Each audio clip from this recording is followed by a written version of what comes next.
চুলের ডিজাইন ঠিক নেই। আপনি আয়োজন করছেন আপনি নামাজ পড়েন না, আপনি আয়োজন করছেন আপনি রোজা রাখেন না, আপনি ইমানদার হন নাই, তা আপনি এই আয়োজনের দ্বারা কোনো ফায়দা হাসিল করতে পারবেন না। বুঝে যারা এখনো এভাবে আছে, আপনাদের জন্য আমার এই ওয়াজ। সামনে থেকে যুবক ভাই যারা এখানে আছেন, আমি চাই প্রত্যেকটা যুবক দিনদার হোক।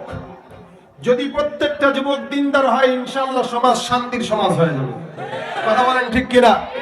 সমাজ শান্তির হওয়ার জন্য বেশি দরকার নাই, 10 জন যুবক একসঙ্গে হয়ে যায়।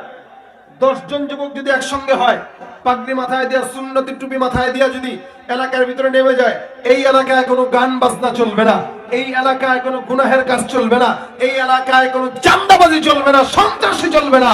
10 জন যুবক এক হবে, ইনশাআল্লাহ এলাকা শান্তির এলাকা হতে 1 মাসের সময় বাকি, বেশি দিন লাগবে। এজন্য যুবকরা রাজি আছেন তো ইনশাআল্লাহ?